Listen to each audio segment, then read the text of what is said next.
Era uma manhã de terça-feira típica de março em Belo Horizonte. O sol ainda lutava para atravessar a névoa matinal que cobria suavemente as montanhas da Serra do Curral, criando aquela atmosfera única que só nossa cidade tem. Eu, Roberto, aos meus 59 anos, havia desenvolvido uma rotina sagrada. Acordar às 6h30, tomar meu café preto sem açúcar e sair para caminhar no Parque das Mangabeiras antes que o calor mineiro ficasse insuportável. Naquele dia, enquanto ajustava meu boné azul marinho e checava se havia levado a garrafinha d'água, Márcia ainda dormia profundamente. Nosso quarto estava mergulhado na penumbra. Apenas um filete de luz dourada se esgueirando pela fresta da cortina. Ela havia trabalhado até tarde na loja de roupas femininas que gerenciava no centro da cidade, e eu não quis acordá-la. Isabela, nossa pequena de 6 anos, também dormia como um anjo no quartinho rosa ao lado, abraçada com sua boneca preferida. Mais uma manhã tranquila, pensei comigo mesmo, fechando a porta de casa suavemente e respirando o ar fresco da Rua das Acácias, no bairro Mangabeiras, onde morávamos há 15 anos. O Parque das Mangabeiras estava começando a despertar. Alguns aposentados como eu já faziam suas caminhadas matinais, e o som dos pássaros se misturava com o barulho distante do trânsito que começava a se formar na cidade. Eu adorava esses momentos de paz, onde podia organizar meus pensamentos e planejar o dia. Como contador aposentado, minha vida tinha encontrado um ritmo calmo e previsível que me dava muito conforto. Estava na segunda volta do circuito principal, sentindo o suor começar a formar na testa, quando meu celular tocou. Era 7h43 da manhã. Eu lembro exatamente porque olhei para o relógio do aparelho, pensando quem estaria ligando tão cedo. O nome Isabela piscava na tela. Minha filha nunca me ligava, ainda mais nesse horário. Atendi rapidamente, com um sorriso no rosto. Oi, meu amor. Que surpresa! Você já acordou? A vozinha dela, ainda meio sonolenta mas carregada de uma inocência que sempre derretia meu coração, disse: Oi, papai. Eu acordei porque escutei vozes na sala. Vozes? Perguntei, diminuindo o passo da caminhada, uma pontinha de curiosidade surgindo em minha mente. É, papai. Tem um homem aqui com a mamãe. Naquele momento, senti como se o chão tivesse desaparecido sob meus pés. Meu coração disparou de uma forma que não tinha nada a ver com o exercício físico. Um frio percorreu minha espinha, mesmo com o calor que começava a esquentar a manhã mineira. Um homem, Isabela? Como assim, meu amor? Tentei manter a voz calma, mas senti a minha garganta seca. Eles estão conversando baixinho na sala. O homem está de camisa azul. Papai, por que você saiu? A mamãe disse que você não voltaria tão cedo. Essas palavras caíram sobre mim como um raio. Márcia sabia exatamente meu horário de caminhada. Sempre voltava entre 8h e 39h. Como ela poderia ter dito isso para nossa filha? E quem era esse homem de camisa azul na minha casa, na minha sala, às 7h43 da manhã de uma terça-feira? Isabela, querida, disse, tentando controlar o tremor na voz, fica no seu quarto, tá bem? O papai já está voltando. Tá bom, papai. Mas eles estão rindo muito baixinho. Parece que estão contando segredos. Desliguei o telefone com as mãos tremendo. Ali, parado no meio da trilha do Parque das Mangabeiras, com o sol agora brilhando forte e aquecendo meu rosto, senti que toda a minha vida, toda a minha realidade, havia mudado em uma única ligação de telefone. 20 anos de casamento. 20 anos de confiança. E agora, um homem de camisa azul na minha casa, às 7h43 da manhã, conversando baixinho com minha esposa, que tinha certeza de que eu não voltaria tão cedo. Comecei a correr de volta para casa. Cada passada era uma mistura de medo, raiva e uma dor no peito que eu nunca havia sentido antes. As perguntas martelavam em minha mente. Quem era ele? Há quanto tempo isso estava acontecendo? Como eu pude ser tão cego? Enquanto corria pelas ruas do meu bairro, ruas que eu conhecia de cor, que era o meu refúgio de paz e segurança, uma única certeza crescia dentro de mim. Quando eu chegasse em casa, nada mais seria como antes. A vida que eu conhecia havia acabado com uma simples ligação de uma criança inocente de 6 anos. Nunca pensei que conhecesse tão bem as ruas do meu próprio bairro até correr por elas naquela manhã. Cada esquina, cada árvore, cada casa me pareciam diferentes agora, como se estivesse vendo tudo através de uma lente distorcida. Meu coração batia tão forte que eu podia ouvi-lo ecoando nos meus ouvidos, misturando-se com o som da minha respiração ofegante. Eram 7h58 quando dobrei a esquina da Rua das Acácias. Minha casa, aquela casa amarela com jardim que Márcia tanto adorava cuidar, estava ali na frente. Aparentemente normal. Aparentemente a mesma de sempre. Mas eu sabia que por trás daquela fachada familiar, minha vida estava desmoronando. Parei na calçada, tentando recuperar o fôlego e, principalmente, a coragem. O Civic prata de Márcia estava na garagem, como sempre. Mas havia um carro que eu não reconhecia estacionado do outro lado da rua, um Corolla branco, placa de Belo Horizonte. Senti o estômago embrulhar. A casa estava silenciosa demais. Normalmente, a essa hora, eu escutaria o som da televisão ligada no canal infantil para Isabela, ou Márcia preparando o café da manhã na cozinha. Mas havia apenas um silêncio pesado que me arrepiava. Abri o portão devagar, tentando não fazer barulho. Cada passo no caminho de pedras do jardim parecia ecoar como um trovão. Minha chave tremeu na fechadura. Respirei fundo e abri a porta da frente. O que vi me fez parar completamente. Na sala, sentados no nosso sofá bege, aquele mesmo sofá que escolhemos juntos na loja de móveis do BH Shopping há 3 anos, estavam Márcia e um homem que eu nunca havia visto na vida. Ele usava exatamente o que Isabela havia descrito, uma camisa social azul clara. Aparentava uns 45 anos, cabelos grisalhos nas têmporas, bem vestido.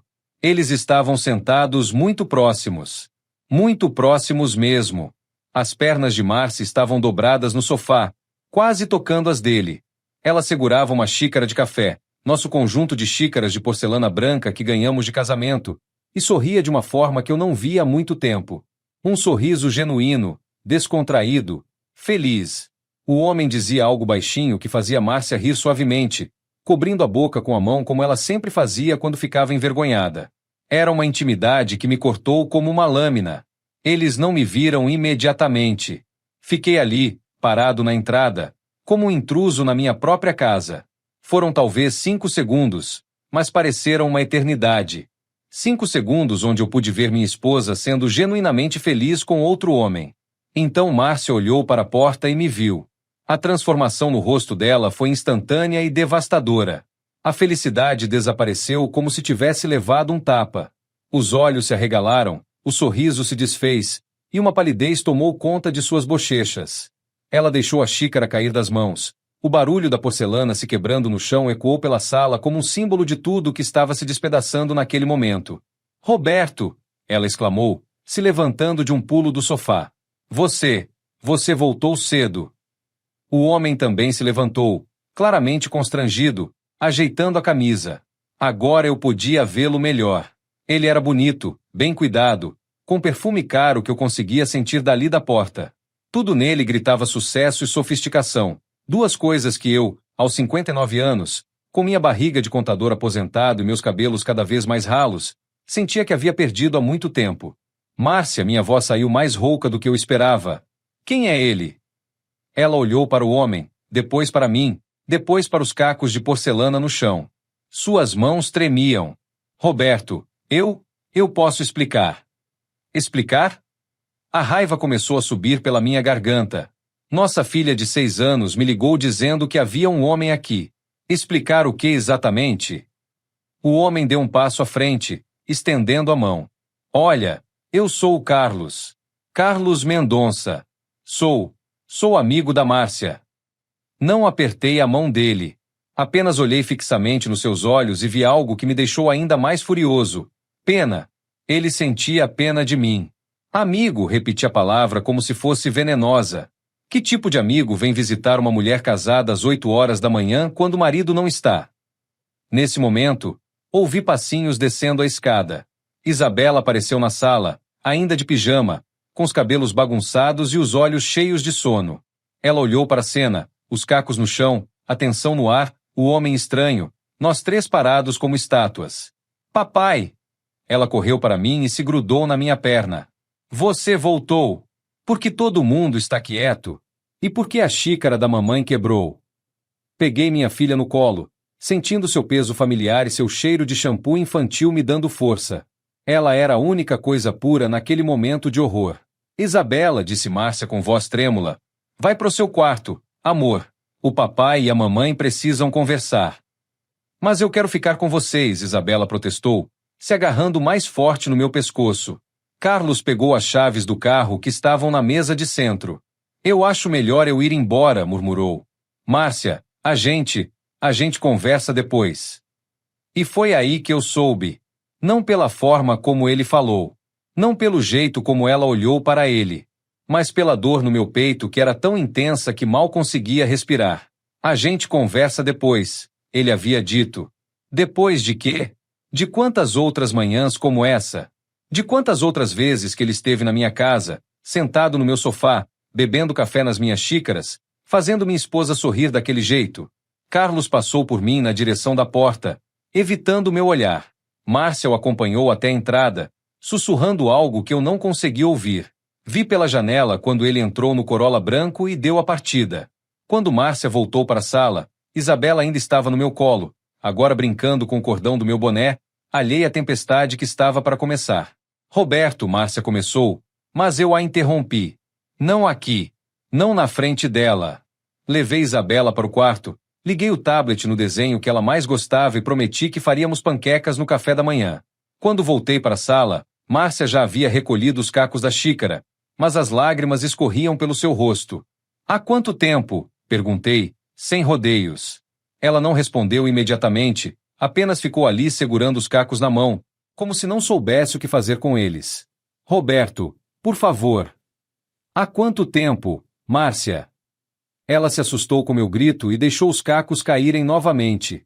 8 meses, sussurrou. Começou há 8 meses. 8 meses. 365 dias divididos por 3. Quase um ano da minha vida vivendo uma mentira. Quantas manhãs como essa haviam acontecido? Quantas vezes ela havia mentido sobre onde estava? Quantas vezes olhou nos meus olhos e mentiu? Eu te amo, Roberto, ela disse, se aproximando de mim. Eu te amo, mais. Mas não estou mais apaixonada por você. Essas palavras foram piores que qualquer tapa no rosto. Pior que qualquer humilhação. Era verdade crua, nua, devastadora. 20 anos de casamento resumidos em uma frase que me fez sentir como se fosse um homem velho, descartado, substituído por uma versão mais nova e melhor. Sentei na poltrona, minha poltrona favorita, onde eu lia jornal todos os domingos, e cobri o rosto com as mãos. Era 8h15 da manhã de uma terça-feira comum. Há 45 minutos eu era Roberto, o marido feliz. Agora eu era Roberto, o homem traído que descobriu que sua vida inteira era uma farsa. E o pior de tudo era saber que tudo isso começou com a voz inocente da minha filha perguntando sobre um homem de camisa azul. Permaneci sentado naquela poltrona por um tempo que parecia eterno, mas que provavelmente foram apenas alguns minutos. O silêncio na sala era ensurdecedor. Márcia ficou parada ali, no meio da sala, entre os cacos da xícara que ainda não havia terminado de recolher e a realidade que havia acabado de confessar. 8 meses. A frase ecoava na minha cabeça como um disco arranhado. Comecei a fazer as contas mentalmente, como um contador que nunca consegue desligar completamente. 8 meses atrás era julho. Julho do ano passado. O que estava acontecendo em julho? Ah, sim. Márcia havia começado aquele curso de especialização em gestão de vendas. Dizia que eram aulas às terças e quintas à noite. Para melhorar na loja, ela dizia. Para conseguir uma promoção. Mentiras. Tudo mentiras. Roberto, a voz dela me trouxe de volta à realidade. Por favor, me deixe explicar direito. Levantei o rosto das mãos e olhei para ela. Márcia estava diferente. Não era apenas o constrangimento de ter sido descoberta. Havia algo mais. Ela parecia mais jovem, mais viva. Mesmo com as lágrimas, mesmo com o desespero da situação, eu podia ver uma energia nela que não via há anos. Era como se ela tivesse acordado de um sono profundo. E isso me machucou mais do que qualquer confissão poderia machucar. Explicar o quê? Perguntei, minha voz soando estranha para mim mesmo. Que você tem encontrado com esse homem há 8 meses? Que você mentiu para mim todos os dias durante 8 meses? Que você deixou nossa filha sozinha para estar com ele? Eu nunca deixei a Isabela sozinha, ela protestou, a voz saindo mais alta do que deveria. Ela sempre estava dormindo quando ele vinha, ou quando eu saía. Eu jamais colocaria nossa filha em risco. Nossa filha? Ri, mas não havia humor na minha risada. Nossa filha me ligou hoje de manhã porque ouviu vozes na sala. Ela sabia que havia um homem aqui. Como você acha que isso afeta uma criança de 6 anos, Márcia? Ela baixou a cabeça, e eu pude ver que essa parte realmente a fazia se sentir culpada. Pelo menos ainda havia um pouco da mãe responsável que eu conhecia em algum lugar dentro dela. Do quarto de Isabela vinha o som do desenho animado. A Peppa Pig falava sobre pular em poças de lama, e eu pensei como a inocência da minha filha estava protegida por uma porta de madeira e uns metros de distância de uma realidade que poderia destruir a visão dela sobre família para sempre. Como vocês se conheceram? Perguntei, não porque quisesse saber, mas porque precisava entender a dimensão do que estava acontecendo. Márcia se sentou na beirada do sofá, o mesmo lugar onde minutos antes estava com ele. Na loja, admitiu.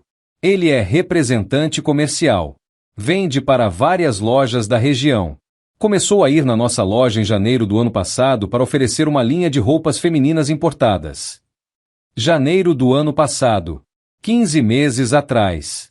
Eles se conheciam há mais tempo do que o romance havia durado. E o que aconteceu? Você se apaixonou à primeira vista? A ironia na minha voz era evidente. Não foi assim, Roberto. Ela limpou as lágrimas com as costas da mão. Foi gradual. Ele sempre foi muito atencioso, educado. Me tratava como uma mulher interessante. Me perguntava sobre minha opinião, sobre meus sonhos. Quando foi a última vez que você me perguntou sobre meus sonhos? A pergunta me atingiu como um soco no estômago. Quando foi mesmo a última vez? Não conseguia me lembrar. Nossa vida havia se tornado tão rotineira, tão previsível. Acordávamos, eu ia caminhar, ela ia trabalhar, buscávamos Isabela na escola, jantávamos assistindo TV, íamos dormir. Fins de semana eram um shopping, algum parque com Isabela, visitas à minha mãe ou à dela. Quando foi que paramos de sonhar juntos? Quando foi que paramos de conversar sobre coisas que não fossem contas para pagar, escola da Isabela ou problemas do dia a dia? Então você decidiu ter um caso porque eu não perguntava sobre seus sonhos? Perguntei, mas já sabia que estava sendo injusto.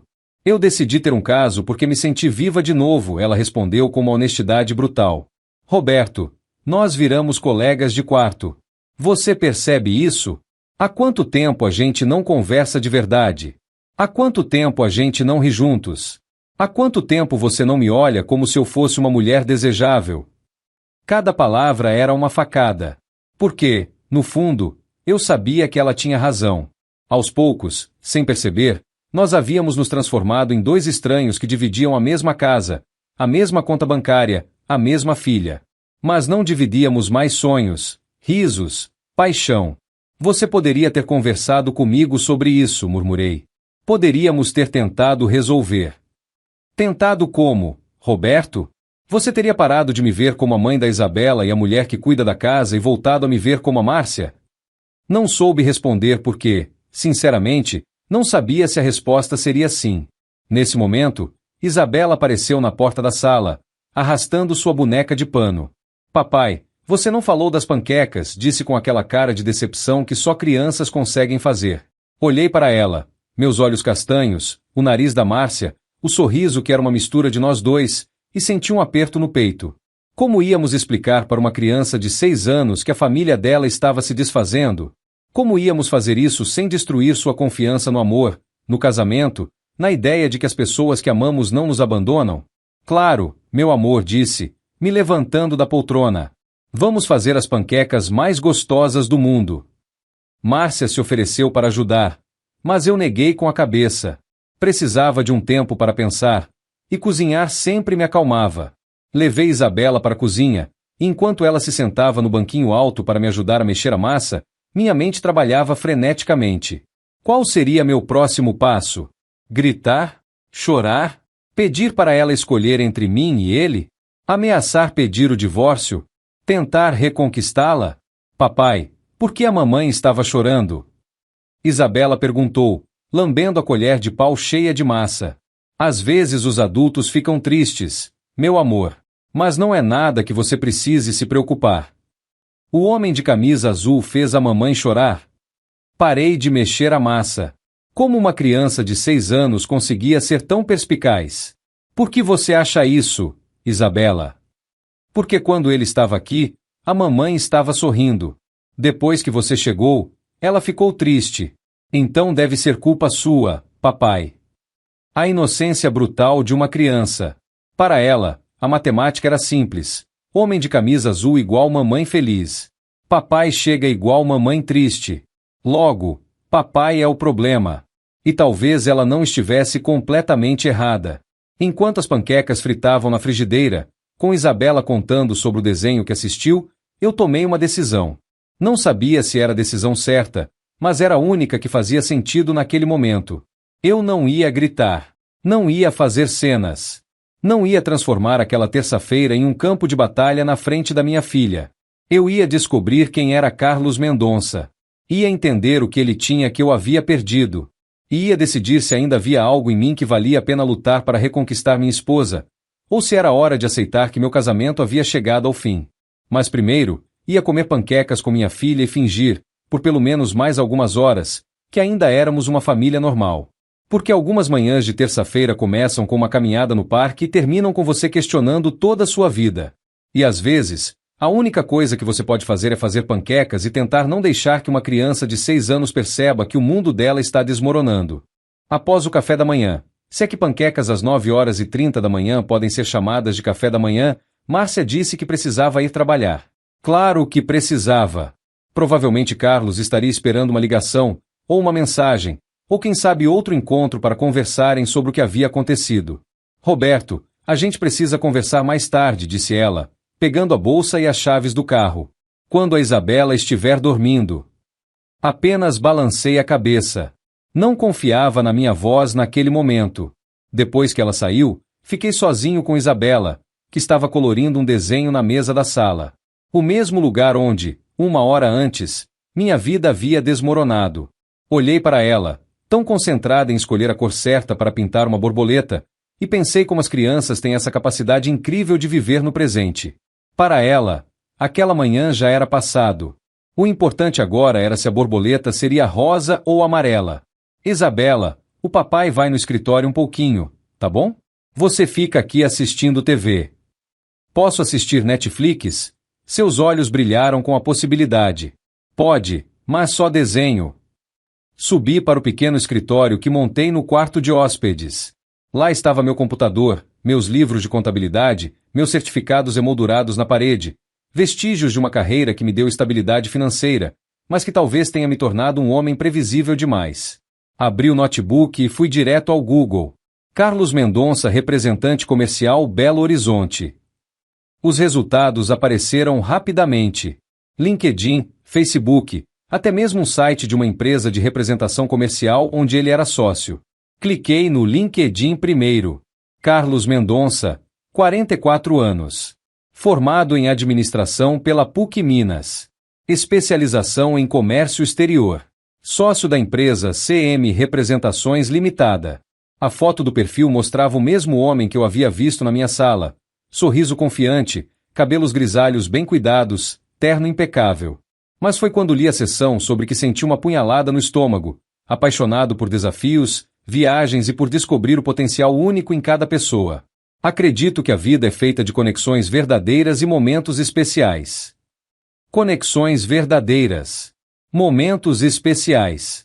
As mesmas palavras que Márcia sempre usava quando falava sobre coisas que a faziam feliz. Será que ela havia copiado isso dele? Ou ele havia aprendido com ela? Continuei investigando. Facebook, fotos em restaurantes sofisticados, viagens para Gramado, Campos do Jordão, até mesmo algumas internacionais, Argentina, Uruguai. Sempre sozinho nas fotos, ou com amigos. Nenhuma mulher especial aparecia regularmente. Pelo menos não publicamente. No Instagram, mais do mesmo. Fotos profissionais, carros importados, vinhos caros. Um estilo de vida que eu, com minha aposentadoria de contador e nossa vida de classe média, jamais poderia oferecer. Então encontrei algo que me fez parar de respirar por um momento. Uma foto de 3 semanas atrás. Um buquê de flores do campo, margaridas e gérberas amarelas. As flores favoritas de Márcia. A legenda dizia, Às vezes as flores mais simples são as que tocam mais fundo a alma. #detalhes que fazem uma diferença. 3 semanas atrás, Márcia havia chegado em casa com exatamente essas flores, dizendo que uma cliente da loja havia dado de presente porque ela foi muito simpática. Mais uma mentira. Mais uma pequena traição disfarçada de gentileza. Fechei o computador e desci para a sala. Isabela estava absorta em um desenho da Frozen, cantarolando Let It Go desafinadamente. Como eu queria ter a simplicidade dela, a capacidade de simplesmente deixar pra lá. Meu celular tocou. Era meu irmão mais novo, Marcos. Roberto. Como vai, cara? Tudo bem por aí? Oi, Marcos. Tudo normal. A mentira saiu automaticamente. Normal? Cara, você parece estranho. Aconteceu alguma coisa? Marcos sempre teve essa capacidade de perceber quando algo não estava bem comigo, mesmo pelo telefone. Éramos próximos, apesar de ele morar em São Paulo. 10 anos mais novo, solteiro, bem-sucedido na área de tecnologia. Sempre me dizia que eu havia assentado cedo demais. Marcos, posso te fazer uma pergunta? Hipotética? Claro, mano. Fala aí. Se você descobrisse que sua esposa está tendo um caso há 8 meses, o que você faria? O silêncio do outro lado da linha durou alguns segundos. Cara, isso não é hipotético, é? Não consegui responder. Apenas fiquei ali, segurando o telefone, ouvindo Elsa cantar sobre deixar o passado no passado. Roberto, onde você está agora? Em casa. Com a Isabela. E a Márcia? No trabalho. Ou pelo menos é o que ela disse. Escuta, mano. Você quer que eu pegue um avião e vá aí? Posso chegar aí hoje à noite. Não precisa, Marcos. Eu preciso entender o que está acontecendo antes de tomar qualquer decisão. Roberto, você descobriu hoje? Hoje de manhã. E você está sozinho lidando com isso? Estou com a Isabela. Cara, isso não é sobre a Isabela agora. Isso é sobre você. Você não pode processar uma coisa dessa sozinho. Marcos tinha razão, mas eu não sabia como explicar que, de alguma forma, ficar sozinho era a única coisa que fazia sentido naquele momento. Eu precisava entender meus próprios sentimentos antes de compartilhá-los com qualquer pessoa. Marcos, me dá um conselho? Sempre. O que você acha que eu deveria fazer? Confrontar o cara? Ameaçar contar para a esposa dele? Pedir o divórcio imediatamente? Tentar reconquistar minha esposa? Cara, primeira coisa, você tem certeza absoluta de que é um caso e não só uma amizade? Eu vi eles juntos, Marcos. A intimidade, o jeito como ela olhava para ele, como ela sorria. E ela confessou. 8 meses. Filho da puta. Marcos nunca teve papas na língua. Desculpa, mano, mas que filha da puta. Marcos. Não, Roberto. Não me vem com essa de defender ela. 8 meses. Cara. 8 meses mentindo na sua cara, dormindo na sua cama, fazendo você de idiota. Isso é desrespeito puro. A raiva na voz do meu irmão era reconfortante de alguma forma. Pelo menos alguém estava indignado por mim, já que eu mesmo ainda estava em choque demais para sentir raiva de verdade. Você acha que eu devo confrontar o cara? Acho que você deveria contratar um detetive particular e juntar todas as evidências possíveis antes de fazer qualquer movimento. Mas isso sou eu. Você sempre foi mais diplomático. Diplomático. Era assim que minha família sempre me descrevia. O Roberto diplomático, o Roberto ponderado, o Roberto que sempre tentava resolver tudo na conversa. Talvez fosse hora de ser um pouco menos diplomático. Roberto, você quer um conselho de quem nunca casou mas já viu muitos casamentos acabarem? Fala. Não toma decisão nenhuma hoje. Nem amanhã. Nem essa semana. Você está em choque. Quando a gente está em choque, a gente toma decisões ruins. Junta informações, processa os sentimentos, conversa com gente em quem você confia. Depois decide. Isabela veio correndo da sala. Papai, acabou o desenho. Posso assistir outro? Pode, meu amor. Marcos, Tenho que ir. Roberto, me liga amanhã, ok? Qualquer hora. E cara. Sim. Você não merecia isso. Lembra disso? Depois que desliguei, fiquei parado ali na cozinha, olhando pela janela para o quintal onde Márcia cultivava suas plantas. As mesmas plantas que ela cuidava com tanto carinho, falando como era importante dar atenção, água na medida certa, amor diário para que crescessem saudáveis. Talvez fosse isso que havia acontecido com nosso casamento. Paramos de regar. Paramos de cuidar. Paramos de dar atenção na medida certa.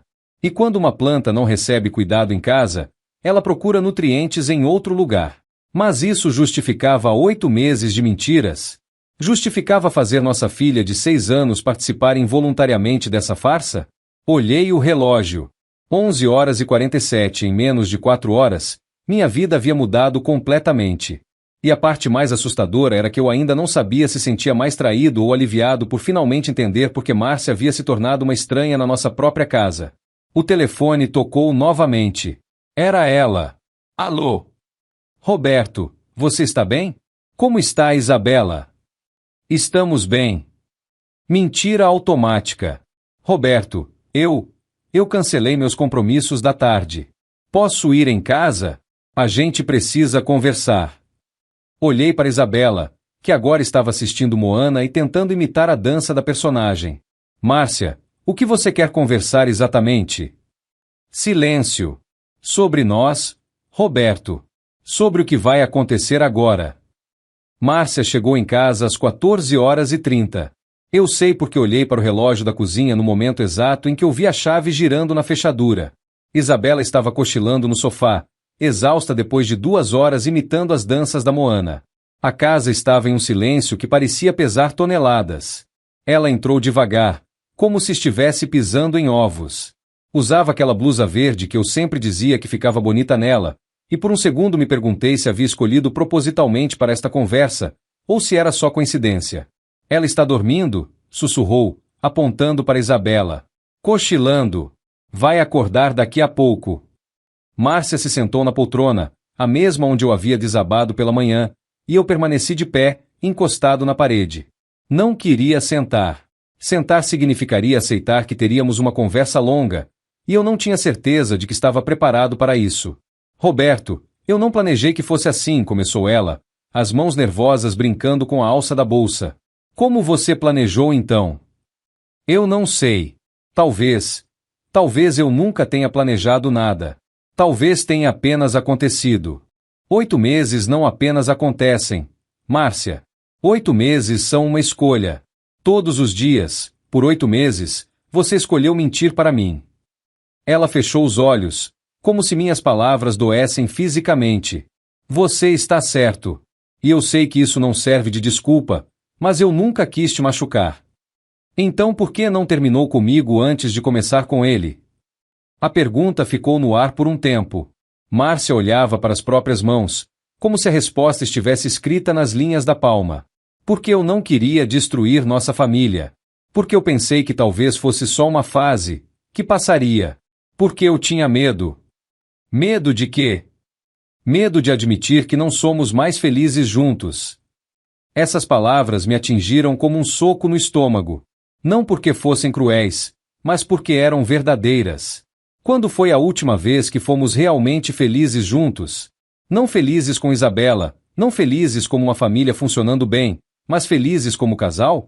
Roberto, ela continuou, quando foi a última vez que você me disse que me amava sem ser apenas uma resposta automática para o meu eu te amo? Tentei lembrar. Não consegui. Quando foi a última vez que você me perguntou como foi meu dia e realmente ouviu a resposta? Novamente, o vazio. Quando foi a última vez que você me olhou como se eu fosse a mulher mais bonita do mundo? Cada pergunta era uma facada, mas não de maldade. Era a dor da verdade sendo exposta. Márcia, você está me dizendo que traiu porque eu não sou mais romântico? Não. Ela se levantou da poltrona. Eu não estou justificando o que fiz. Eu estou tentando explicar como chegamos aqui. Roberto, nós dois sabemos que nosso casamento estava morrendo há anos.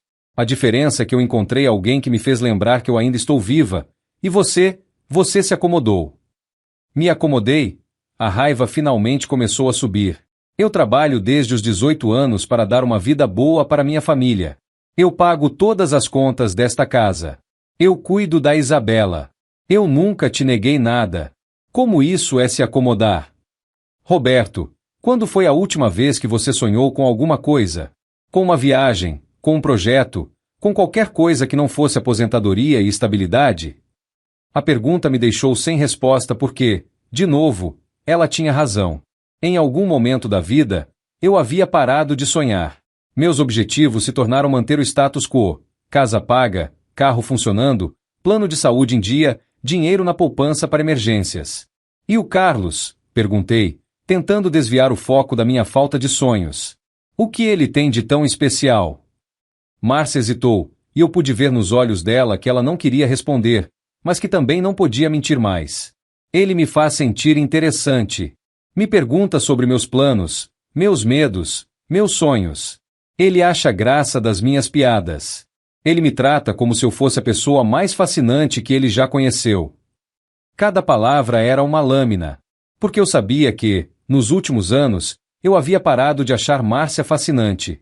Ela se tornou familiar, previsível. A mãe da Isabela, a esposa que cuidava da casa, que trabalhava na loja, que assistia novela à noite. Quando foi que parei de vê-la como a mulher por quem me apaixonei há mais de 20 anos? Você ama ele? Perguntei, embora não tivesse certeza de que queria ouvir a resposta. Eu não sei, respondeu honestamente. Eu sei que me sinto viva quando estou com ele. Sei que acordo animada nos dias que vou vê-lo. Sei que há semanas eu não consigo parar de sorrir depois que a gente se encontra. E comigo? Silêncio. Márcia, e comigo? Como você se sente comigo? Como se fosse minha obrigação. A frase ecoou pela sala como um tiro. Obrigação. 20 anos de casamento resumidos em uma palavra. Obrigação.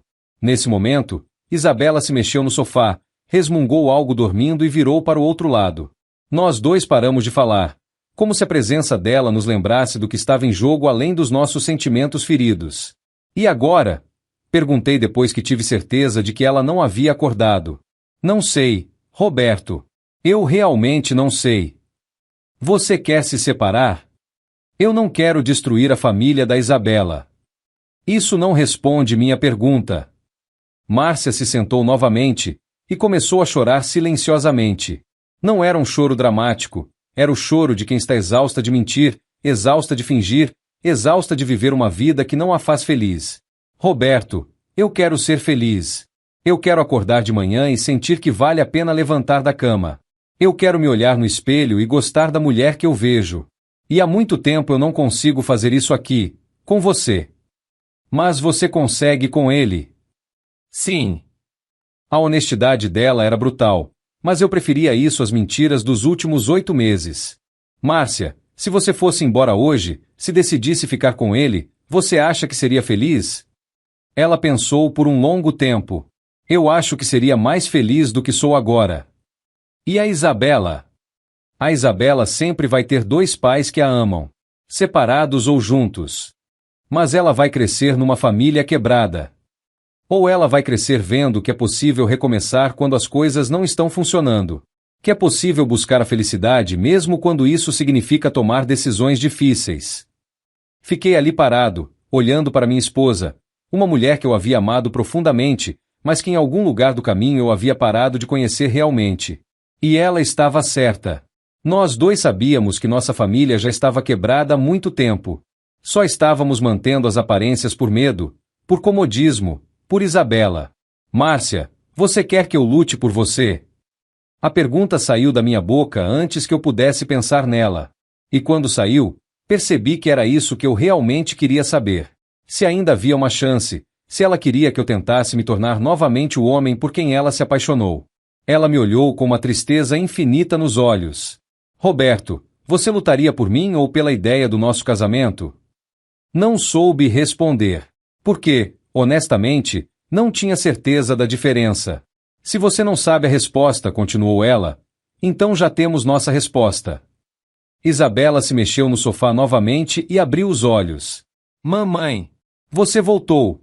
Ela se levantou e correu para abraçar Márcia. Oi, meu amor. Como foi seu dia com o papai? A gente fez panquecas e eu assisti um monte de desenho. Papai, agora que a mamãe voltou, a gente pode jantar junto? Olhei para Márcia. Ela olhou para mim. Claro, meu amor, respondeu Márcia. Vamos jantar juntos. E assim, nós três fomos para a cozinha preparar o jantar. Isabela tagarelando sobre os desenhos que assistiu, Márcia e eu fingindo normalidade, todos nós pretendendo que nossa família não havia acabado de se desintegrar na sala de estar. Mas enquanto eu cortava os tomates para a salada e via Márcia ajudar Isabela a lavar as mãos, uma coisa ficou muito clara. Aquela seria uma das últimas vezes que jantaríamos juntos como uma família. A pergunta que me consumia era: isso me deixava devastado ou, no fundo, aliviado? O jantar foi uma das experiências mais surreais da minha vida. Ali estávamos nós três, na nossa mesa de madeira maciça da sala de jantar. A mesma mesa onde comemoramos aniversários, onde Isabela faz a lição de casa, onde tomamos café da manhã nos domingos, fingindo ser uma família normal. Isabela contava animadamente sobre um colega da escola que havia levado um peixinho dourado para a apresentação de ciências. Márcia fazia as perguntas certas, demonstrava interesse genuíno, sorria nos momentos apropriados.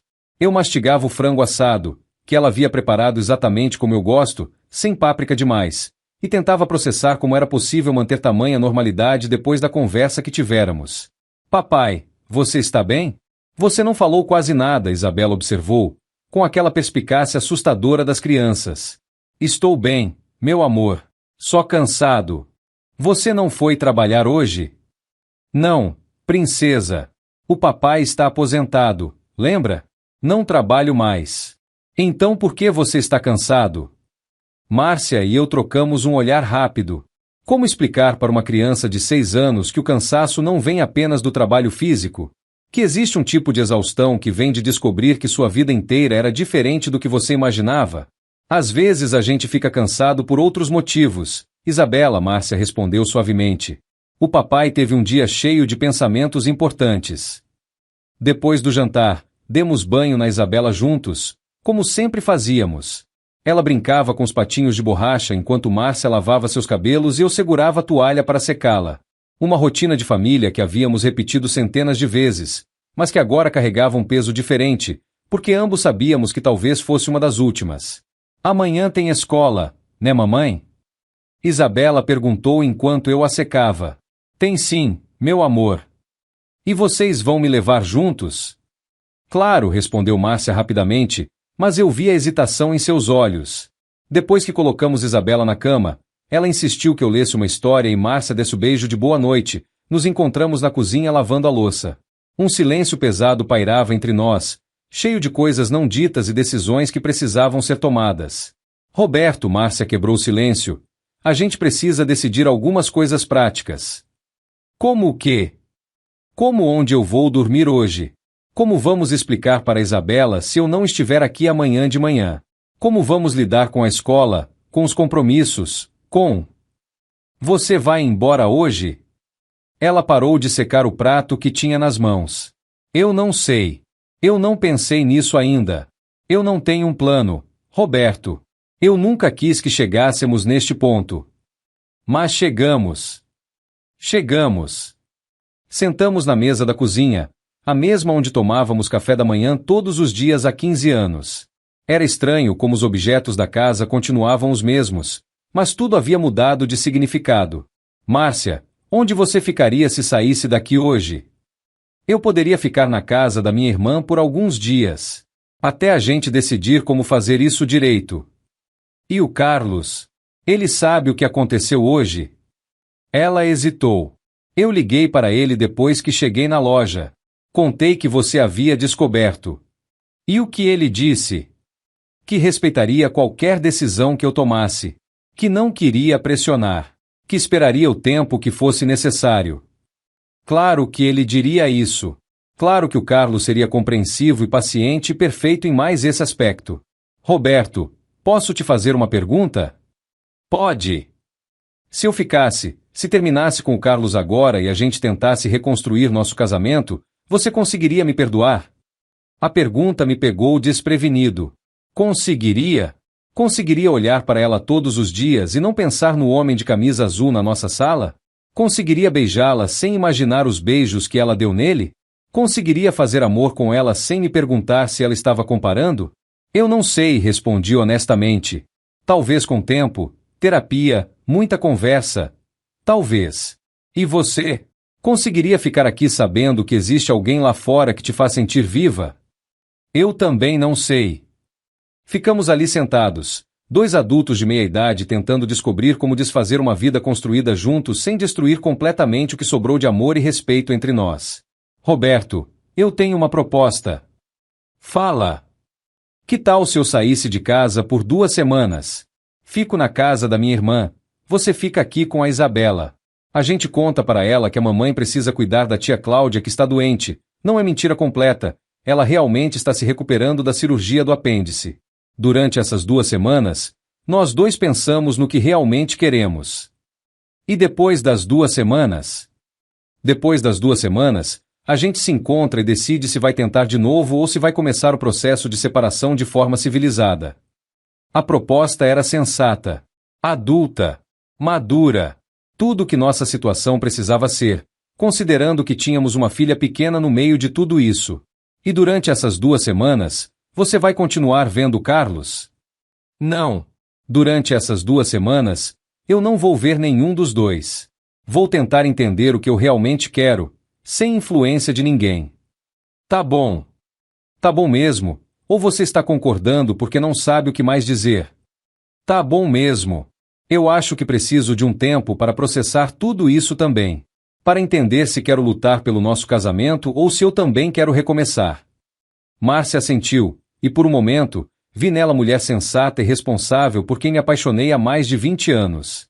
Mesmo no meio de toda essa bagunça, ela ainda pensava primeiro no bem-estar da nossa filha. Roberto. Sim. Eu quero que você saiba que eu não menti quando disse que te amo. Eu amo. Só não sei se ainda estou apaixonada por você.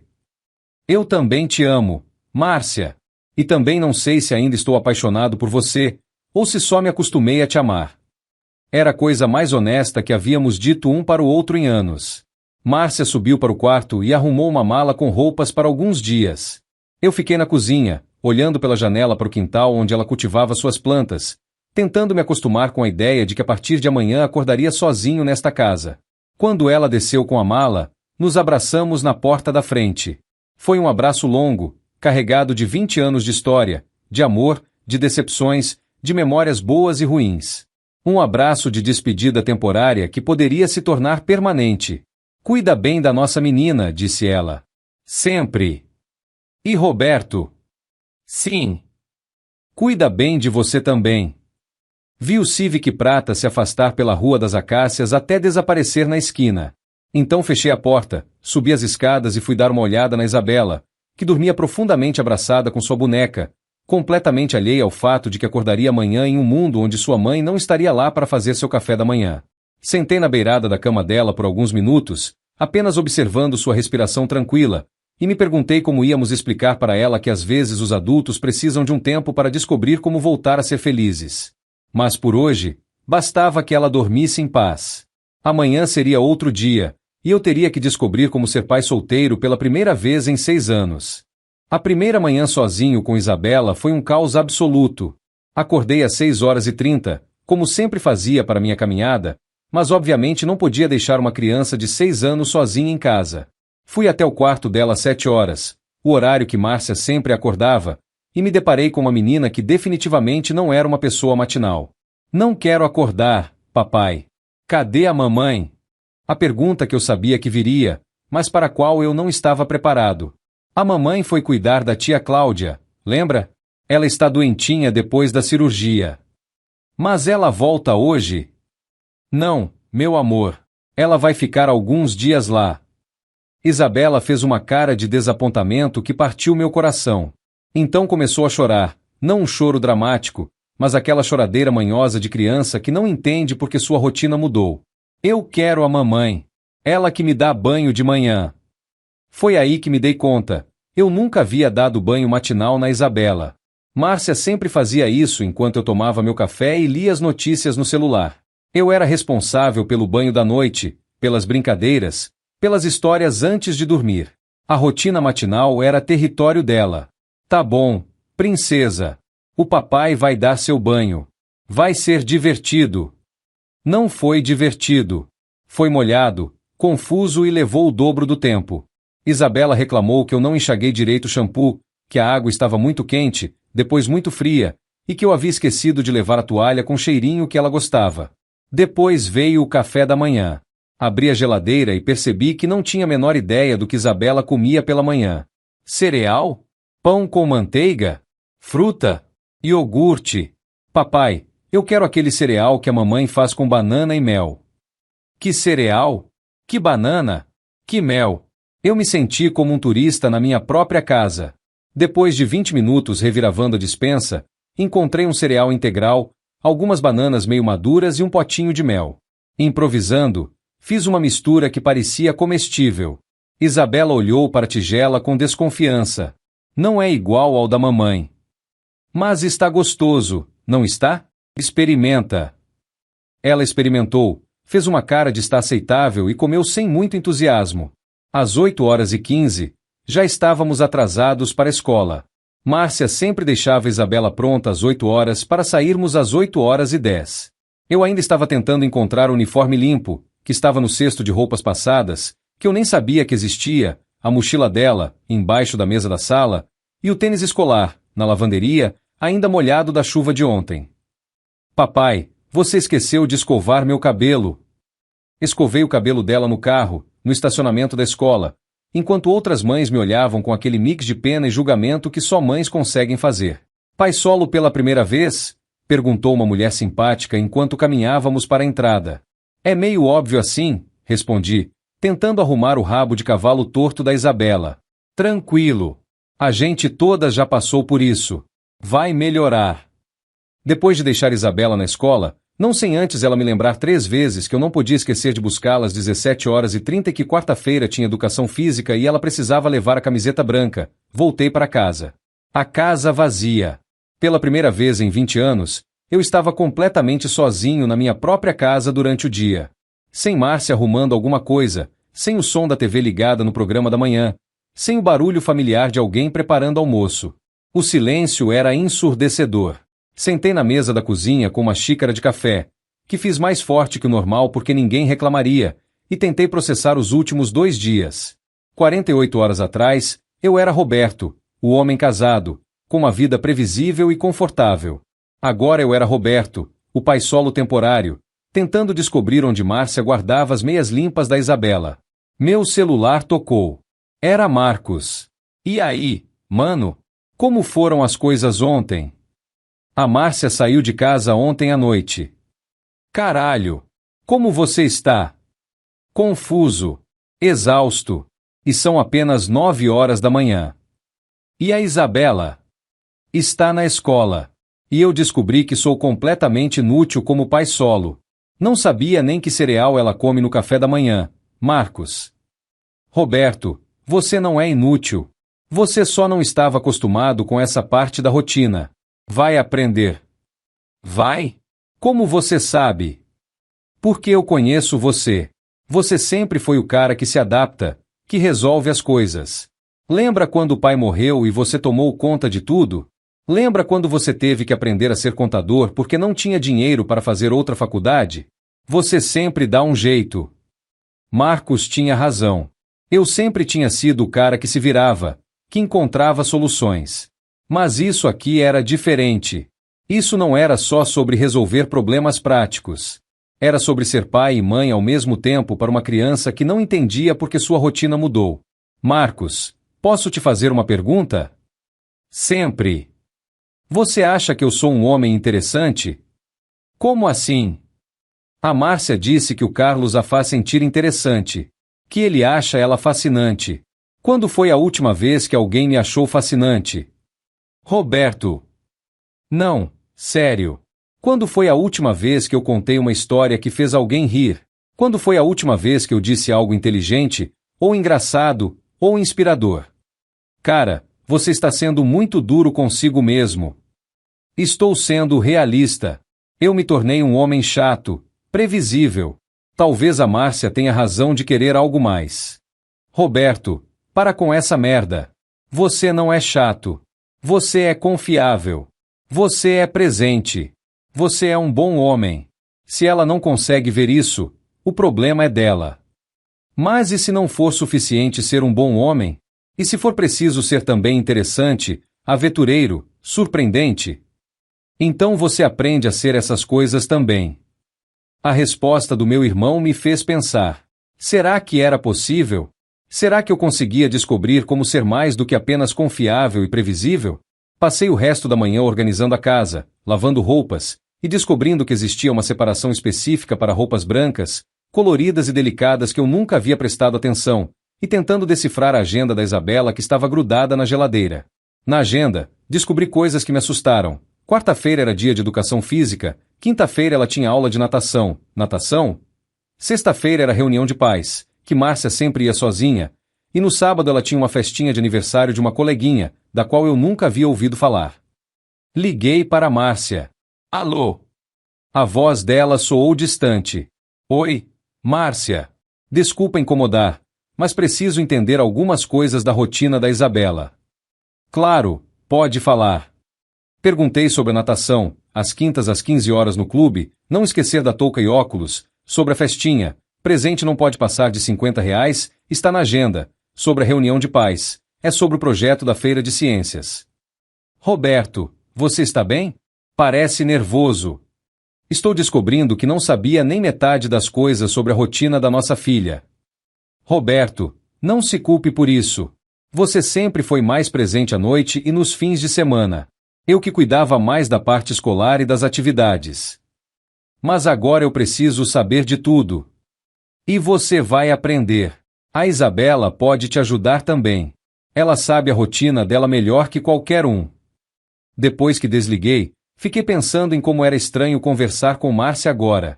Sem tensão, sem mágoa, apenas duas pessoas organizando questões práticas sobre a filha. Será que sempre deveria ter sido assim? Será que perdemos a capacidade de ser companheiros em algum lugar do caminho? Às 17h30 em ponto estava na porta da escola. Isabela correu para mim com um desenho na mão. Papai, olha o que eu fiz. É nossa família. No desenho, havia 3 pessoas de palitinho na frente de uma casa amarela. Um homem mais alto, uma mulher no meio, e uma menina pequena entre eles. Todos sorrindo. Está lindo, princesa. Posso dar para mamãe quando ela voltar? Claro que pode. No caminho para casa, Isabela contou sobre a aula de educação física, que ela odiou porque tiveram que correr muito, sobre a aula de português, onde ela aprendeu a palavra saudade, e sobre a colega que estava organizando a festa de aniversário. Papai, saudade é quando você gosta muito de alguém que não está perto, né? É isso mesmo. Então eu estou com saudade da mamãe. Eu também estou, meu amor. E era verdade. Apesar de tudo, apesar da traição, da decepção, da confusão, eu sentia saudade da Márcia. Não necessariamente da esposa que me traiu, mas da companheira que dividia comigo a responsabilidade de cuidar da nossa filha, que sabia onde ficava cada coisa na casa, que fazia o café da manhã enquanto eu lia as notícias. Sentia saudade da rotina, da previsibilidade, da sensação de que éramos uma equipe funcionando bem, mesmo que sem paixão. A pergunta que não queria sair da minha cabeça era: seria possível sentir saudade da rotina e, ao mesmo tempo, entender por que ela precisou buscar aventura em outro lugar? Uma semana se passou desde que Márcia saiu de casa. Uma semana onde eu me transformei lentamente de um homem completamente perdido em questões domésticas para alguém que conseguia pelo menos fazer um café da manhã decente para Isabela e lembrá-la de levar a mochila para a escola. Era sexta-feira à noite. Isabela estava dormindo depois de um dia particularmente cansativo. Tivemos que ir à papelaria comprar material para o projeto de ciências, depois ao supermercado porque descobri que não tínhamos nada para o almoço do fim de semana, e ainda passamos na casa da minha mãe para que ela pudesse ver a neta. Eu estava na sala, tentando entender as instruções para montar a maquete do sistema solar que Isabela precisava entregar na segunda-feira, quando meu celular tocou. Era um número desconhecido. Alô? Roberto? Aqui é Carlos. Meu sangue gelou. A voz do homem que havia estado na minha sala uma semana atrás, a voz do homem que minha esposa escolheu em vez de mim. O que você quer? Eu sei que você não quer falar comigo, e eu entendo. Mas eu preciso conversar com você. Pessoalmente, Não temos nada para conversar. Eu acho que temos sim. Posso passar aí, ou você prefere que a gente se encontre em algum lugar? Você não vai pisar na minha casa. Então vamos tomar um café. Amanhã de manhã. Por favor. Roberto. É importante. Havia algo na voz dele, uma urgência que não parecia ser arrogância ou desaforo. Parecia desespero. Por que eu faria isso? Porque tem coisas sobre a Márcia que você precisa saber. Coisas que ela não te contou. Essas palavras me deixaram intrigado e aterrorizado ao mesmo tempo. Que coisas? O que mais havia para descobrir? Onde? Café Mineiro. Na Savassi. 9 horas. Tá bom. Passei a noite inteira acordado, imaginando o que Carlos poderia ter para me dizer. Será que havia outros homens? Será que o caso durava mais tempo do que ela admitiu? Será que ela estava planejando pedir o divórcio e levar Isabela embora? No sábado de manhã, deixei Isabela com minha mãe, que fez 1000 perguntas sobre onde eu ia e por que Márcia ainda não havia voltado, e dirigi até Savassi com o estômago embrulhado. Carlos já estava lá quando cheguei, sentado numa mesa no fundo do café. Usava uma camisa polo azul marinho e jeans, bem mais casual do que na primeira vez que o vi. Parecia nervoso, mexendo constantemente no celular e olhando para a porta. Quando me viu, se levantou e estendeu a mão. Desta vez, eu apertei. Não por educação, mas porque queria olhar nos olhos do homem que havia destroçado meu casamento. Roberto, obrigado por vir. Fala logo o que você tem para falar. Ele pediu 2 cafés e ficou em silêncio por alguns segundos, claramente tentando encontrar as palavras certas. Roberto, eu preciso que você saiba que eu nunca quis destruir sua família. Mas destruiu. Sim, destruí. E isso me pesa todos os dias. Você não ligou aqui para pedir desculpas. Não. Eu liguei porque a Márcia está mentindo. Para você e para mim. Senti meu coração acelerar. Como assim? Carlos suspirou profundamente. Roberto, a Márcia não está na casa da irmã dela. Onde ela está? Em Brasília. Com outro homem. O mundo parou. Literalmente parou. O barulho do café, as conversas das outras mesas, o som do trânsito lá fora, tudo ficou em silêncio. Como é que é? Ela está em Brasília desde terça-feira, com um cara chamado Fernando. Ele é gerente de uma rede de lojas de roupas. Eles se conheceram em uma feira de moda em São Paulo no mês passado. Como você sabe disso? Porque na quarta-feira ela me ligou e contou. Disse que precisava me contar a verdade, que não conseguia mais mentir. Que verdade? Carlos mexeu nervosamente no açúcar. Roberto, eu nunca fui o único.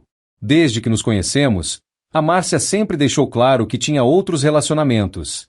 Ela disse que vocês tinham um casamento aberto. Um casamento aberto? Algumas pessoas viraram para olhar. Abaixei a voz, mas a raiva estava subindo pela garganta. Isso é mentira. Eu sei que é mentira. Agora eu sei. Como você descobriu? Porque na quarta-feira, quando ela me contou sobre o Fernando, eu questionei. Perguntei como ela conseguia lidar com tantos relacionamentos ao mesmo tempo. Foi aí que ela admitiu que você nunca soube de nada, que ela havia mentido para mim desde o início. Minha cabeça estava girando. Não era apenas o Carlos. Havia outros. Quantos outros? Roberto, eu terminei com ela na hora. Eu não sou o tipo de homem que fica com mulher casada sabendo que está destruindo uma família. Eu pensei que vocês tinham um acordo, que você sabia e concordava. E você acreditou nisso? Eu quis acreditar, porque ela me fez sentir coisas que eu não sentia há muito tempo. E quando a gente quer muito acreditar em algo, a gente fecha os olhos para os sinais de que algo está errado. Carlos continuou. Na quinta-feira, eu liguei para a irmã dela, a Cláudia, para perguntar se a Márcia estava bem. Foi aí que descobri que ela nem está lá. A Cláudia disse que a Márcia ligou dizendo que estava passando por uma crise no casamento e que ia viajar uns dias para pensar, mas não disse para onde. E como você descobriu que ela está em Brasília? Porque ontem ela postou uma foto no Instagram. Ela estava em um restaurante conhecido de lá com um homem que eu não reconheci. Quando ampliei a foto, Consegui ler o nome dele na reserva da mesa. Fernando Silva. Peguei meu celular e abri o Instagram da Márcia. Lá estava, uma foto de uma taça de vinho em um restaurante elegante. Na descrição, às vezes precisamos nos permitir recomeçar. #Novos Caminhos, #gratidão. Roberto, eu vim aqui porque achei que você merecia saber a verdade. E porque eu me sinto um idiota por ter sido enganado também. Quantos outros havia? Eu não sei. Ela mencionou alguns nomes ao longo desses meses, sempre como se fossem apenas amigos. Agora eu não sei o que era verdade e o que era mentira. Fiquei ali, sentado naquele café na Savassi, tentando processar a informação de que minha esposa não estava apenas me traindo com um homem. Ela estava me traindo com vários homens. E mentindo para todos eles também. Carlos, por que você está me contando isso? Porque nenhum de nós merecia ser enganado. Você não merecia ser traído, e eu não merecia ser usado como peça de um jogo que eu não sabia que estava jogando. E o que você espera que eu faça com essa informação? Eu não sei. Talvez você queira confrontar ela. Talvez você queira apenas seguir em frente com sua vida sabendo a verdade completa. Isso é com você. Carlos se levantou da mesa. Roberto, eu sei que você não tem motivo nenhum para me perdoar. Mas eu quero que saiba que eu sinto muito. Por tudo. Carlos. Sim. Obrigado por me contar. Ele assentiu e saiu do café, me deixando sozinho com café frio e uma verdade que era ainda pior do que eu imaginava. Peguei o celular e liguei para Cláudia, irmã da Márcia. Oi, Roberto. Como você está? E a Isabela? Oi, Cláudia. A Márcia está aí com você? A Márcia? Não, ela não está aqui. Por quê? Ela disse que ia ficar com você uns dias para te ajudar com a recuperação da cirurgia. Roberto, eu falei com a Márcia na segunda-feira. Ela disse que vocês estavam passando por uma fase difícil e que ela ia viajar para pensar. Mas ela não disse que ia vir aqui. Na verdade, ela disse especificamente que precisava ficar sozinha. Mais uma mentira. Mais uma camada de engano. Cláudia, você sabe onde ela está? Não sei, Roberto. Ela disse que entraria em contato quando estivesse pronta para voltar. Aconteceu alguma coisa? Não, está tudo bem. Obrigado. Desliguei e fiquei ali, no café, olhando para a foto da Márcia no Instagram. Minha esposa não era apenas adúltera. Ela era uma mentirosa compulsiva que havia construído uma vida paralela inteira sem que eu desconfiasse. E o pior de tudo, durante 2 semanas, eu havia ficado em casa cuidando da nossa filha, sentindo saudade dela, questionando se deveria lutar pelo nosso casamento, enquanto ela estava em Brasília com outro homem. Não era apenas traição. Era humilhação completa. Pela primeira vez desde que descobri o caso, senti raiva. Raiva de verdade. Não a confusão e tristeza dos primeiros dias, mas uma raiva limpa, cristalina, que me fez ver com clareza absoluta qual seria meu próximo passo. Dirigi de volta para a casa da minha mãe em uma espécie de transe. A raiva que sentia era diferente de qualquer coisa que já havia experimentado. Não era raiva explosiva que grita e quebra coisas. Era uma raiva fria, calculada, que me dava uma clareza mental que eu não tinha há anos. Durante 20 anos, eu havia sido o Roberto previsível, o Roberto que evitava conflitos, o Roberto que sempre tentava resolver tudo na conversa. Mas o que acontece quando você descobre que passou anos conversando com uma mentirosa profissional? Vovô! Isabela correu para me abraçar quando entrei na casa da minha mãe. A vovó disse que a gente pode fazer brigadeiro. Claro, princesa. Mas primeiro papai precisa conversar uma coisa com a vovó. Deixei Isabela vendo televisão na sala e fui para a cozinha, onde minha mãe preparava almoço. Roberto, você está com uma cara péssima. O que aconteceu? Mãe, eu preciso te contar algumas coisas. Mas antes, preciso que você me prometa uma coisa. Que coisa? Que não importa o que aconteça, a Isabela sempre vai ter um lar seguro aqui se eu precisar. Minha mãe parou de cortar os legumes e me olhou com preocupação. Roberto, você está me assustando. Contei tudo para ela. A descoberta do caso, as mentiras, a conversa com Carlos, a descoberta de que havia outros homens, que Márcia estava em Brasília fingindo estar na casa da irmã. Minha mãe ouviu tudo em silêncio, balançando a cabeça de vez em quando com uma expressão de desgosto. Essa menina sempre teve algo estranho, disse ela quando terminei. Sempre muito esperta, muito manipuladora. Eu nunca falei nada porque vocês pareciam felizes, mas sempre achei que ela era boa demais em conseguir o que queria. Por que você nunca me disse isso? Porque não era minha posição, Roberto. E porque eu pensei que talvez eu estivesse sendo injusta. Mas uma mulher sabe quando outra mulher não é confiável. Minha mãe se aproximou e pôs a mão no meu ombro. Roberto, o que você vai fazer? Eu vou para Brasília. Para quê? Para confrontar ela pessoalmente. Para que ela olhe nos meus olhos quando eu disser que sei de tudo. E para deixar claro que o casamento acabou. E a Isabela? A Isabela fica aqui com você. Só por hoje. Amanhã eu volto e a gente começa uma vida nova. Minha mãe assentiu. Roberto, posso te dar um conselho? Claro. Não vá até lá para fazer escândalo. Vá para recuperar sua dignidade. Tem uma diferença enorme. Ela estava certa. Eu não ia até Brasília para gritar, para humilhar, para fazer uma cena. Eu ia para olhar nos olhos da mulher com quem fui casado por 20 anos e mostrar a ela que eu não era mais o homem ingênuo que ela podia enganar. Voltei para casa, arrumei uma mala pequena e peguei o primeiro voo para Brasília às 16h30. Durante o voo, liguei para meu advogado, Luiz Fernando, um colega dos tempos de faculdade que havia se especializado em direito de família. Roberto, há quanto tempo? Como você está? Oi, Luiz. Eu preciso de ajuda com o processo de divórcio. Nossa, cara, sinto muito.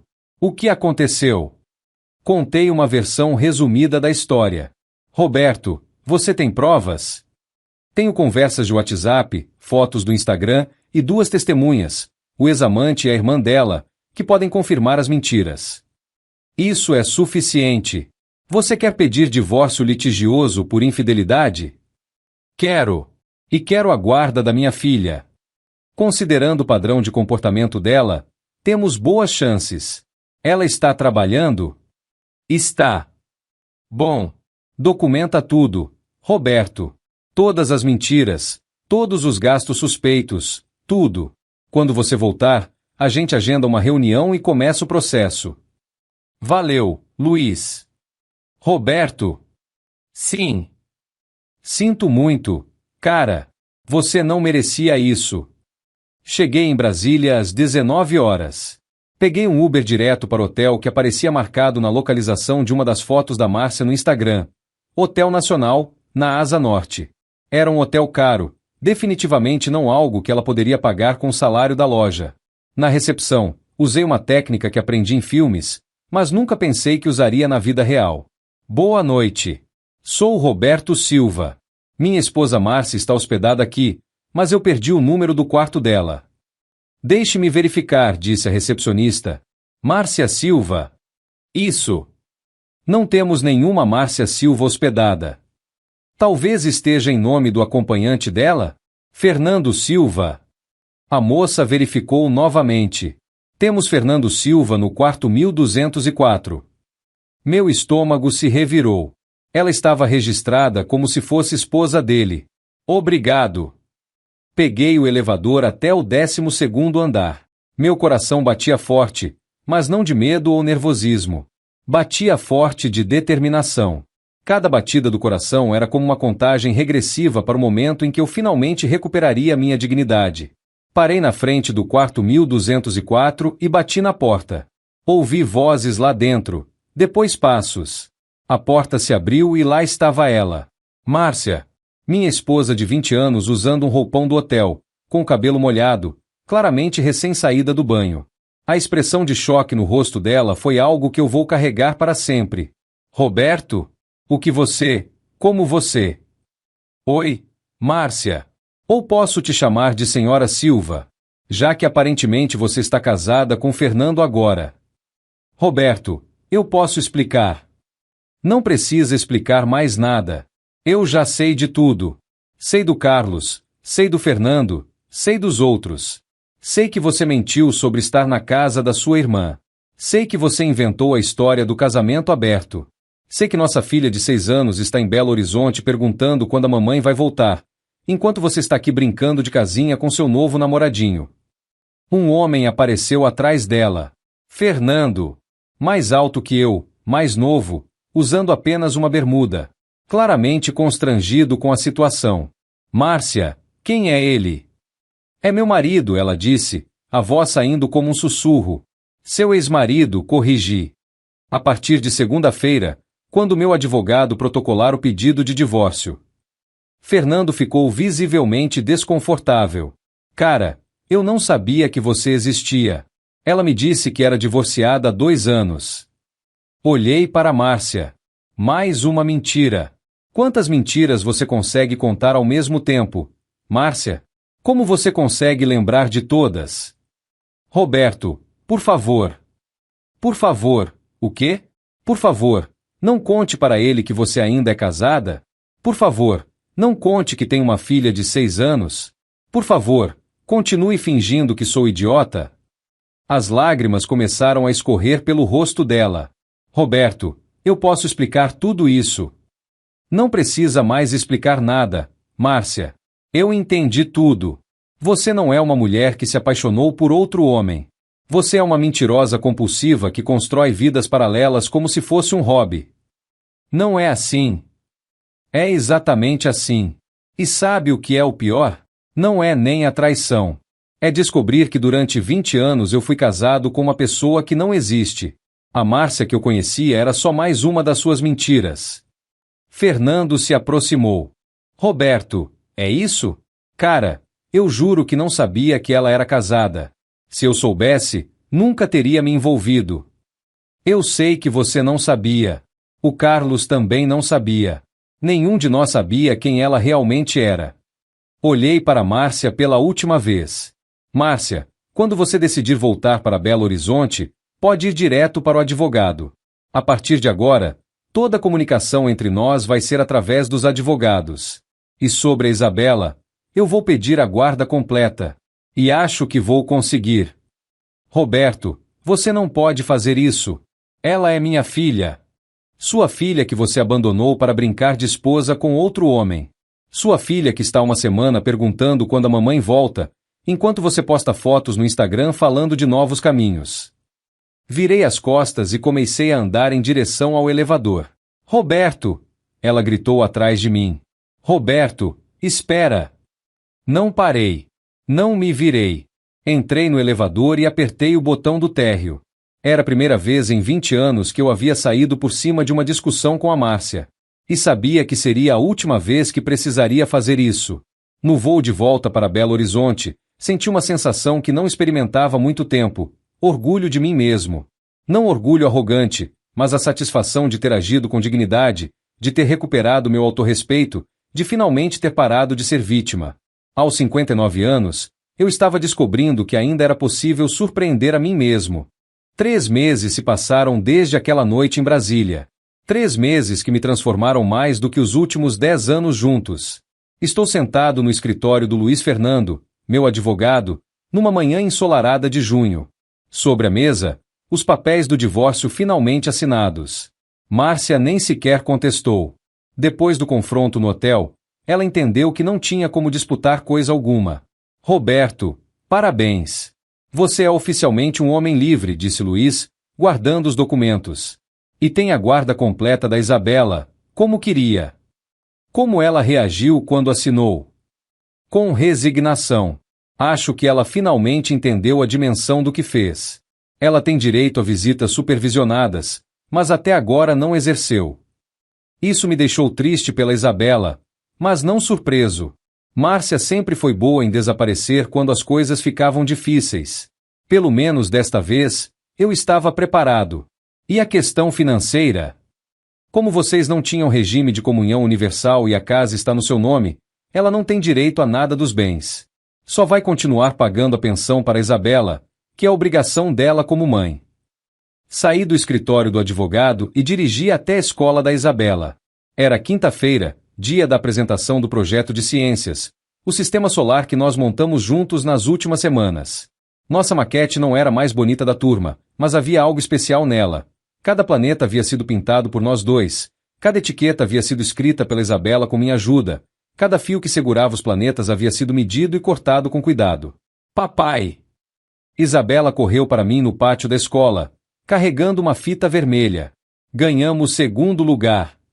Segundo lugar? Que orgulho! A professora disse que nossa maquete estava linda e que dava para ver que foi feita com muito carinho. Com muito carinho. Essas palavras me emocionaram mais do que deveria ser normal. Nos últimos 3 meses, eu havia descoberto que carinho não era apenas sobre grandes gestos românticos ou palavras bonitas. Carinho era cortar etiquetas no tamanho certo, era lembrar de comprar o iogurte que ela gostava, era sentar no chão para ajudar com a lição de casa mesmo quando minhas costas doíam. No caminho para casa, Isabela estava excitada contando sobre a apresentação. Papai, a Sofia perguntou onde está a mamãe. Eu disse que a mamãe foi morar em outro lugar porque às vezes os pais fazem isso. E como você se sentiu falando isso? Um pouco triste. Mas também tá tudo bem, porque você está aqui comigo todos os dias agora. A simplicidade com que as crianças processam mudanças complexas nunca deixa de me surpreender. Para Isabela, o que importava não era a estrutura familiar teórica, mas a presença constante, o cuidado diário, a sensação de segurança. Isabela, você sente falta da mamãe? Às vezes. Principalmente quando eu vejo outras meninas com a mãe na escola. Mas aí eu lembro que o Pedro da minha turma só tem pai também, e a Júlia só tem mãe. E todo mundo fica bem do mesmo jeito. E você está bem? Estou bem, papai. Você cuida bem de mim. Quando chegamos em casa, havia uma surpresa esperando. Marcos estava sentado na varanda, com uma mala ao lado. Marcos, o que você está fazendo aqui? Vim passar o fim de semana com meus sobrinhos favoritos, ele disse, se levantando para me abraçar. Tio Marcos. Isabela correu para ele. E aí, princesa? Como está essa menina mais inteligente de Belo Horizonte? Durante o jantar, enquanto Isabela contava para Marcos sobre o projeto de ciências e sobre os amigos da escola, meu irmão me observava com uma expressão curiosa. Mano, posso falar uma coisa? Claro. Você está diferente. Como assim? Você parece mais presente, mais vivo, sei lá, mais você. Pensei sobre isso. Marcos tinha razão. Nos últimos 3 meses, eu havia me reconectado com partes de mim que havia esquecido que existiam. Havia voltado a ter opiniões próprias sobre coisas simples. Que filme assistir, que restaurante experimentar, como decorar a sala. Pequenas decisões que, durante anos, eu havia delegado para Márcia sem nem perceber. Sabe o que é engraçado, Marcos? O quê? Durante 20 anos, eu achei que era um homem chato porque a Márcia parou de achar graça das minhas piadas. Mas a Isabela ri das minhas piadas. A Dona Maria, nossa vizinha, sempre para conversar comigo quando me vê regando o jardim. A professora da Isabela me elogiou dizendo que sou um pai muito dedicado. E daí? Daí que talvez eu não fosse o problema. Talvez eu só estivesse com a pessoa errada. Depois que colocamos Isabela para dormir, Marcos e eu ficamos na varanda bebendo uma cerveja e conversando sobre a vida. Roberto, você vai tentar se relacionar com alguém de novo? Não sei. Por enquanto, estou bem assim. Estou redescobrindo quem eu sou quando não preciso ser marido de ninguém. E como é? É libertador. Eu acordo de manhã e a primeira pergunta que faço não é o que a Márcia precisa hoje, ou como manter a paz em casa.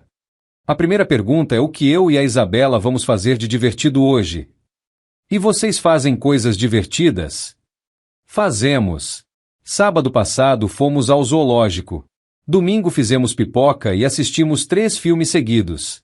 Ontem ela me ensinou a jogar um jogo no celular que eu nunca tinha visto. É incrível como uma criança de 6 anos pode ser uma ótima companhia quando você está realmente presente com ela. Marcos sorriu. Mano, posso te contar um segredo? Pode. Durante anos, eu achei que você havia se acomodado cedo demais. Que tinha casado jovem, se aposentado jovem e parado de viver. Mas vendo você agora, acho que você não parou de viver. Você só estava vivendo a vida que outra pessoa queria que você vivesse. Essas palavras ficaram ecoando na minha mente depois que Marcos foi dormir. Será que era isso? Será que durante todos esses anos eu havia terceirizado minha felicidade para Márcia, e quando ela parou de ser feliz comigo, eu automaticamente assumi que o problema era meu? No domingo de manhã, acordei cedo e fui caminhar. Pela primeira vez em meses, voltei ao Parque das Mangabeiras. Caminhei pela mesma trilha onde tudo havia começado, onde recebi aquela ligação que mudou minha vida para sempre. Mas desta vez, não senti raiva ou tristeza. Senti gratidão. Gratidão por ter descoberto a verdade, por mais dolorosa que tenha sido. Gratidão por ter encontrado forças que não sabia que tinha. Gratidão por ter uma filha incrível que me ensinou que família não é sobre perfeição, é sobre presença. Gratidão por ter pessoas como Marcos, minha mãe, e até mesmo Carlos, que, surpreendentemente, se tornou um amigo improvável, que me apoiaram quando eu mais precisei. Quando voltei para casa, Isabela estava na cozinha com Marcos, tentando fazer panquecas. Papai, o tio Marcos está fazendo panquecas diferentes. Com chocolate. Panquecas com chocolate no domingo de manhã? Fingi estar escandalizado. Que absurdo! Você não gostou da ideia? Isabela ficou preocupada. Gostei tanto que vou querer duas. Ali, naquela cozinha bagunçada, com meu irmão tentando virar panquecas no ar e errando metade das vezes, com minha filha rindo e lambando o chocolate dos dedos, eu percebi algo fundamental. Eu era feliz. Não a felicidade perfeita dos filmes, não a felicidade sem problemas ou desafios, mas a felicidade real, cotidiana, construída em momentos pequenos e decisões corajosas. Aos 59 anos, depois de 20 anos de casamento e uma traição devastadora, eu havia descoberto algo que nunca soube antes. Eu gostava de quem eu era quando não estava tentando ser o que alguém esperava que eu fosse. E isso, percebi enquanto assistia minha filha explicar para o tio como fazer corações de chocolate nas panquecas, não era um final. Era um começo. O melhor tipo de começo. O que acontece quando você finalmente decide ser protagonista da sua própria vida?